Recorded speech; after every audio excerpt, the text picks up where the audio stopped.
Епилепсијата е една од најчестите невролошки заболувања кои што зафаќа различен број на луѓе на различна возраст.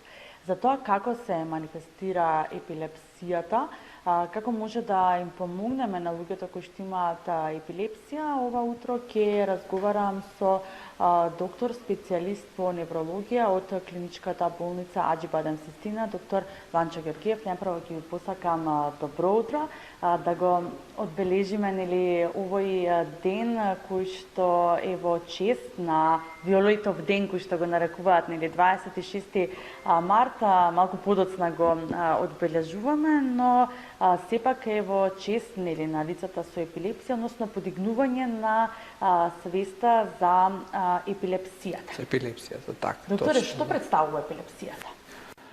Вака, епилепсијата представува една состојба, значи не ја дефинираме како болест, туку состојба која што едно лице, една индивидуа може да има доколку има продолжено, подолготрајно склоност или тенденција да му се појавуваат повторливи епилептични напади. Значи, морам да потенцирам дека не треба да се прави разлика помеѓу епилепсија и епилептичен напад, затоа што ние сите можеме да имаме некогаш во животот епилептичен напад, а да немаме епилепсија. Туку епилепсија е состојба каде што имате една континуирано долготрајна тенденција да правите повторливи епилептични напади. Еве само пример можам да кажам, например, едно лице кое што е интоксицирано со алкохол прекумерно може да добие епилептичен напад, но тоа лице нема епилепсија, или некои кои што земале некакви психостимулативни средства, да кажеме, или некој што имал некоја тешка форма на некоја инфекција, во текот на самата инфекција може да направи епилептичен напад, но тоа не значи дека има епилепсија. Епилепсија е состојба каде што пролонгирано и долготрајно, непровоцирано, без некој конкретен провокатор, значи се случуваат епилептични напади. И секако таа состојба си носи своји последици.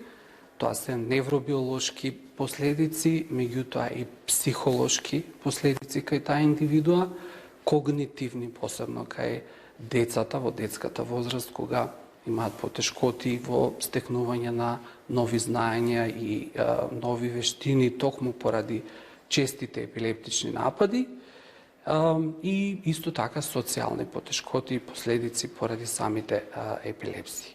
И сега спомнав тука, нели, дека тоа се епилептични напади, кои што се повторуваат, и да објаснам што е всушност еден епилептичен напад.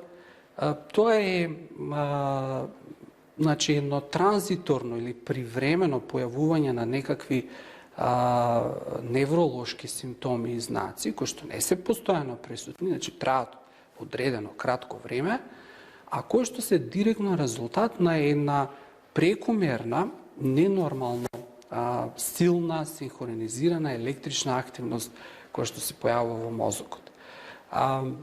Таа електрична активност ние нормално имаме сите кај нас, значи нашиот мозок практично функционира на едно постојано генерирање на мали електрични струи, но за време на епилептичниот напад тие електрични струи се синхронизирани, се премногу силни, се шират низ поголем дел на мозокот или низ целиот мозок, и едноставно им ја попречуваат нормалната функција на сите неврони во мозокот, прават да не можат невроните меѓусебно да си комуницираат, и тоа презентира една клиничка слика на епилептичен напад. Да, добре, зошто се јавува епилепсија? Кои се причините? Причините, тоа е прашање кое што многу често нас ни го поставуваат сите пациенти што имаат епилепсија или нивните блиски. Да, значи ние ќе диагностицираме епилепсијата, ќе им кажеме дека имаат епилепсија, и следното прашање е зошто имам епилепсија. И веднаш ќе кажам дека, за жал, не можеме секогаш да го кажеме вистинскиот одговор. Да, во добар дел кај епилепсиите може да се знае и да се утврди нивната причина, но сепак и денеска и покрај, да кажеме, диагностичките методи со кои што располага современата медицина, сите тие напредни медицински технологии ни помагаат да откриеме зошто се јавила епилепсијата кај една индивидуа, сепак имаме добар дел на пациенти кои што не можеме да кажеме зошто вистински кај нив се појавила епилепсијата. Генерално јас тука би се послужил со една поделба која што нас многу добра поделба на причината за епилепсија која што доаѓа од асоциацијата меѓународната лига против епилепсија. Тоа е она интернационална број 1 асоциација во светот од експерти, стручни лица, каде што таму се ги делиме причините на генетски причини, потоа структурни причини, метаболични причини, инфективни причини, автоимуни и пак таа категорија на непознати причини. Значи, не само кај нас, било каде во светот има голем број на епилепсии кои што не може да им се каже зошто се случувале. Само како пример би кажал за секој од нив, генетски да, тоа се мал процент, каде што вистински само еден ген е проблематичен и тука постојат оние закони на наследување кои што може да предвидиме дали кај таа индивидуа во нивното семејство, во нивното потомство ќе се појави повторна епилепсија. Тоа се мал процент. Значи, постои една друга група каде што се работи за полигенетски. Значи, се работи за истовремено дејство на многу повеќе различни гени и тука не е начинот на наследување не е така правилен едноставен, значи треба практично да се погодат коцките сите тие повеќе гени да бидат присутни за да таа индивидуа пројави епилепсија и тука се можеби еден најголем дел од епилепсиите во детската возраст што се појавуваат ги нарекуваме како идиопатски генетски епилепсии и кои што среќна околност е што голем дел од нив се само лимитирачки, значи се појавуваат во детска возраст, траат неколку години, обично до адолесценцијата и самите си поминуваат, не треба понатаму лекови да се дават, но ете се појавуваат во семејствата, во одредени семејства така почесто присутни и генерално добро се контролираат со лекови. Другите реков се структурелни, тоа се епилепсии кои настануваат кога ние ќе утврдиме промени во мозокот со помош на снимките.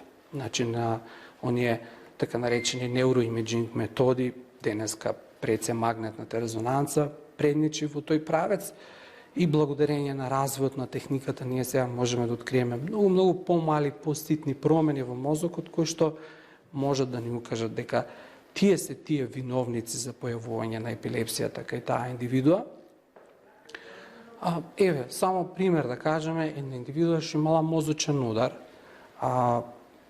мозочниот удар може да погоди дел од мозокот кој што неправилно ќе функционира и ќе прави епилептичен напад. Значи, тоа се тие структурелни причини, тумори на мозок, малформации вродени во мозокот кои што ги откриваме и така натаму. Другата категорија се инфективни причини. Ова категорија е најчеста причина во земјите во развој. Таму има многу инфективни болести, многу заразни болести, од кои добар дел го напаѓаат мозокот, да кажеме, паразити, паразитарни заболувања, како што се маларија церебрална, неуроцистицеркоза, значи тоа е еден паразит кој што не така ретко го наоѓаме и кај нас, да кажеме, и кај нас во нашиве простори тука. Токсоплазмози, цитомегаловируси, конгенитални може да бидат причини, туберкулоза која понекогаш, иако е се поретко денес, некој знае да не изненади како причина, но и епилепсија како последица на некои поранешни инфекции на мозокот, како што се енцефалити, менингити и така натаму. Другата категорија е метаболни. Таа се повеќе јавува во детска возраст, каде промени во метаболизмот да доведуваат како главна манифестација да ги имаат епилепсиите. Тука се порфири, промени на метаболизмот на масни киселини, една епилепсија зависна од витамин B6, пиридоксин и други. Значи, кои што пред се предмет на интерес во педиатријата и педиатриската неврологија. и автоимунитет. Тоа е сега една понова категорија која што последниве години стана актуелна, каде што се утврди, порано не се знаеше тие луѓе зашто имаат епилептични напади, но се утврди дека едноставно нивниот имунитет, имунолошкиот систем создава некакви антитела кои што се врзуваат за одредени структури на мозокот и предизвикуваат епилептични напади.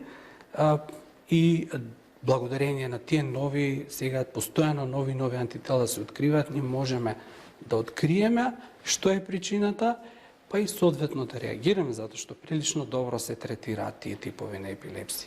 Доктор, имаме ли возрастна група кога најчесто луѓето заболуваат од епилепсија? Так, епилепсијата пред се состојба во детската возраст и во постарата годишна возраст, значи постарите возрастни групи, по возрастното население. Во детската возраст пред се поради овие генетски условени, што ви ги спомнав, значи идиопатски генетски епилепсии, но и поради оние метаболни причини, поради епилепсии, поради нарушувања во конгенитални малформации, така да тука најчесто ќе почнат да се појавуваат. Тоа е еден пик каде што го добива епилепсијата во честотата, додека потоа следува едно намалување на бројот на нови случаи во адултната доба, значи негде после адолесценцијата, за да веќе после 60-та годишна возраст повторно почнува да се зголемува бројот на индивидуи со ново откриени епилепсии. Зошто е така таму? Затоа што веројатно многу почесто имаат мозочни удари, крварење во мозокот, почести се туморите на мозокот на тие возрасти, но и дегенеративни болести, посебно деменции, кои што знаат во својата клиничка слика, презентација да дадат и епилепсии и епилептични напади. Така да постои една таква распределба. Генерално колку често се појавува, бројките се различни од земји до земји. Почесто се во земјите во развој, епилепсиите генерално присутни. Да кажеме, се смета дека е резултат на многу поголемиот број на заразни болести, инфективни болести, кои што се главна причина за епилепсии кај тие земји. Во Европа и во Северна Америка, значи таму има, не е дека нема епилепсии, но помал број, некаде околу 30 до 40 нови случаи на епилепсии се диагностицираат на 100.000 жители годишно. Значи таа е честотата на појавување на самите епилепсии во популацијата. Да, и оние кои што во скоро време им било диагностицирана епилепсија, или доколку имаме некој во нашата фамилија, во кругот каде што во блиската фамилија, сигурно ги интересира и за тоа како се лекува епилепсија. Так. Значи, лекувањето секогаш се почнува со дали ја знаеме причината и дали можеме да ја лекуваме причината, затоа што ако успееме да ја лечиме причината, тогаш и епилепсијата би требало да очекуваме да се повлече, но иако не е секогаш така.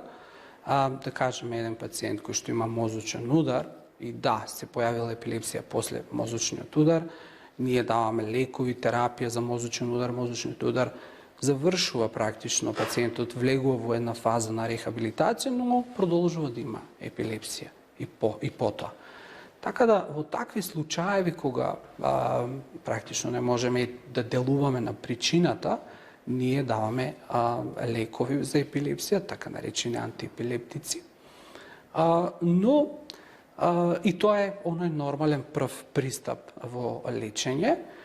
Морам да кажам дека последниве децени имаме многу нови антиепилептици кои што може би не покажа многу поголема ефикасност во споредба со старите антиепилептични лекови, но со многу подобри профили на несакани дејства, така да пациентите немаат толку несакани ефекти кога ги взимаат тие лекови и тоа е еден голем бенефит. Колку сме успешни? Па статистиките се отприлика 2/3 од пациентите со епилепсија со соодветно избран антиепилептик практично постигнуваат состојба да немаат епилептични напади, додека околу 1/3 остануваат и покрај правилно избрани лекови, значи за епилепсија, се уште да продолжат да имаат епилептични напади. И сега кај нив треба еден по-специфичен пристап, да се пробуваат повеќе можни комбинации за да се дојде до една задоволителна контрола на епилептичните напади. Докторе, со какви предизвици се соочуваат луѓето кои што имаат добиена епилепсија во нивното секојдневие? Предизвиците се разновидни, големи, зависи од возраста на самиот пациент. Да кажеме, во детската возраст најголемите предизвици се психолошките ефекти, значи децата чувствуваат страв поради самите епилептични напади. Тие чувствуваат анксиозноста, стравот и вознемиреноста на нивните родители, кои што се повеќе, да кажам, заштитнички настроени кон нив, отколку вообичаено нормално. Потоа се јавуваат проблеми во училиште, значи таму потешко ги совладуваат задачите. Делумно е резултат тоа и на самите антиепилептици, кои што делуваат да имаат потешкоти да памтат, потешкоти да се концентрираат, па се чувствуваат уморни, општ замор поради антиепилептикот, и тоа може да има свое влијание. Потоа, ако ќе поминат, да кажеме, во таа адолесцентна возраст, тука се јавуваат нови предизвици, тоа се социјалните предизвици, кај што треба да се дружат со другите млади врсници. Тие морат да избегнуваат да не користат алкохол, затоа што алкохолот е, да кажеме, еден предизвикувач на епилептични напади. Потребно е да водат редовен живот, да легнуваат, да спијат редовно, навреме. А знаеме, младите сакат да се дружат, да останат до подоцна, и тогаш и почнуваат почесто да се јавуваат епилептичните напади, па се јавуваат, значи, потребата за малку бунтовно однесување, па мене ништо не ми е, јас нема да ги земам лековите, и потоа ќе уследат епилептични напади, и тука следува едно депресивно однесување, дека јас сум различен од другите, дека сум изолиран, зошто не можам како другите да го правам истото што го прават.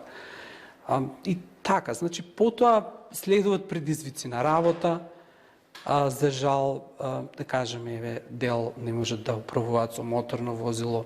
Кај нас законите се прилично строги на нашите простори. Јас дури бев изненаден кога видов дека кај нас во законите треба 2 години да немате никаков епилептичен напад, без никаква терапија, за да може да управувате со возило, што е премногу строго. Ако само за споредба кажам дека во Соединените Американски држави само 6 месеци треба да немате напад со терапија и вие можете да управувате со возило. Тоа е голем хендикеп за тие луѓе. Знаете, ако не можеш со возило да управуваш, тешко и работа да најдеш.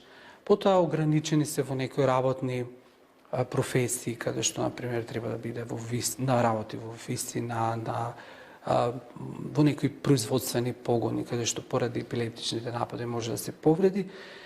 И плюс многу други, значи ние имаме многу случаи каде што откако ќе дознаат на работодавците дека една индивидуа има епилепсија и на некој начин го отпуштаат од работа, од причини кои што, да кажеме, нас не се познати, дали поради опасноста од повреда на работа, па потоа следување на некакви надокнади финансиски, не е јасно, значи сме имале многу такви случаи. Така да, животот на една индивидуа со епилепсија би можел да кажем дека е полн со успони и падови, каде што ќе имаат периоди кога е добро се, кога се функционира, и потоа ќе следува период кога ќе имаат напади, повторно ќе се враќаат назад, повторно треба да се борат за да постигнат она што сака да го постигнат. Да, но сепак сите треба да имаме голема свесност према овие луѓе, зашто е потребно да имаме општествена одговорност, да кажам, према луѓето кои што имаат епилепсија и разбирање кон нив. Па јас пред се би рекол најголемиот проблем кој што тие лица со епилепсија го имаат е нивната осаменост. Значи, они се чувствуваат осамени, изолирани, различни од останатите во себе. И едно од прашањата е што ќе се случи со мене ако ми се случи епилептичен напад на улица или некаде каде што, да кажеме, никој не ме познава. Општествената свесност е битна за да прво дознаеме што е епилепсија, луѓето да разберат и оние што немаат епилепсија да сватат што е епилепсија и да знаат како да им помогнат на тие луѓе кои ќе добијат епилептичен напад, што да направат во тој момент.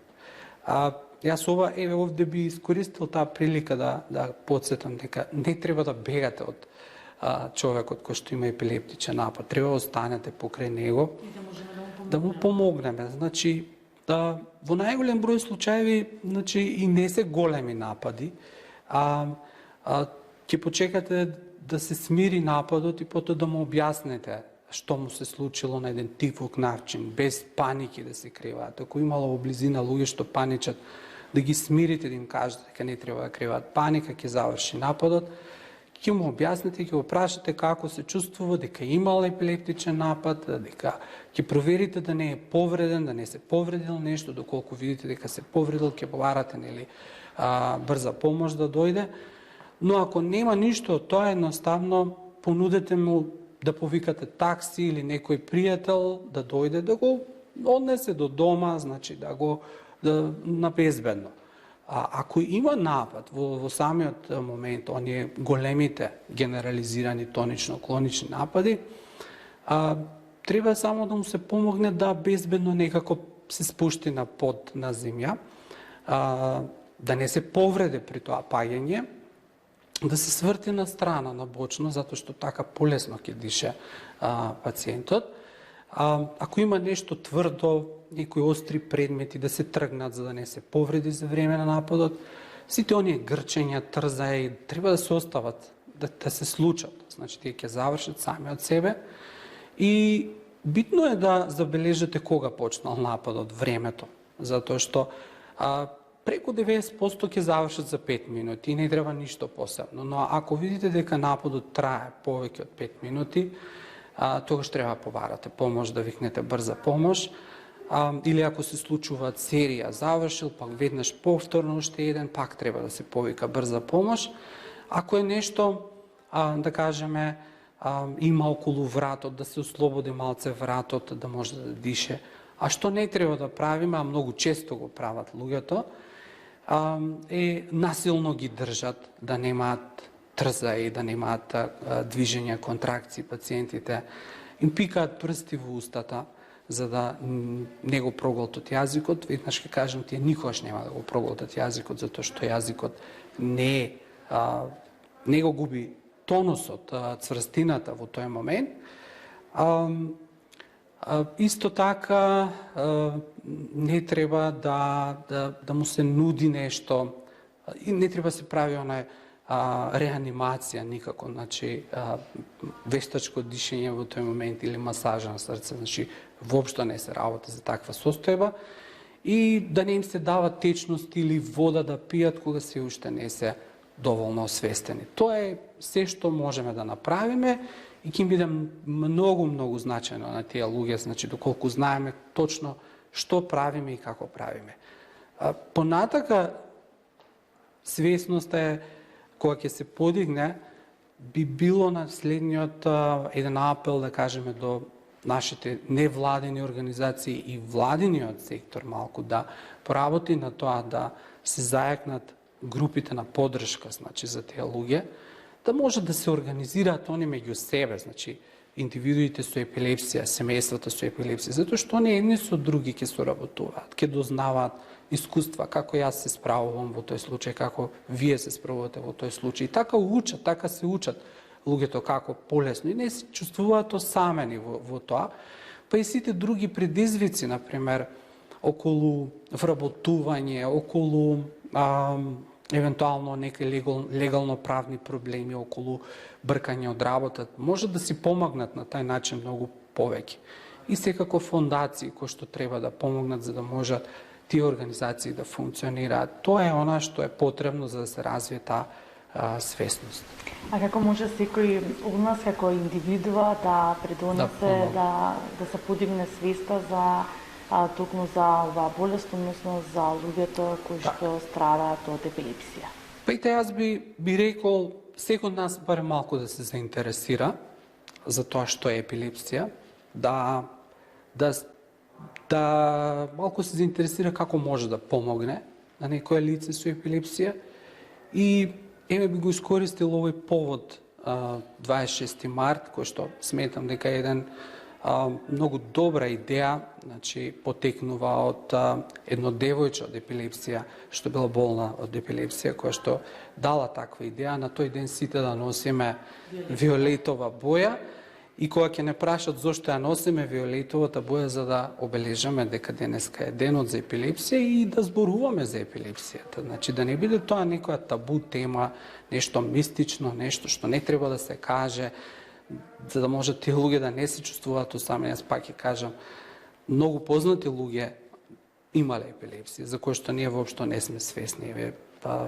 Достоевски бил, Рузвелт бил болен од епилепсија, значи пеачи, принц и така натаму да не ги бројам, значи кои што дале огромен допренес во општеството, во комплетно во светски рамки, да тие луѓе по ништо не се различни од нас, сите останати. Да, токму вие јаснили, се облеговме во виолетово, токму во чест на лицата со епилепсија, односно луѓето кои што страдаат од оваа болест. Докторе, ќе ви се заблагодарам сепак за одвоеното време и што на ваков начин еве придонесовме некако да се зборува повторно гласно за оваа состојба и дека слушнаа нашите гледачи некои работи кои што верувам дека досега не ги знаеа токму за оваа болест. Ви благодарам. Ви благодарам и на вас.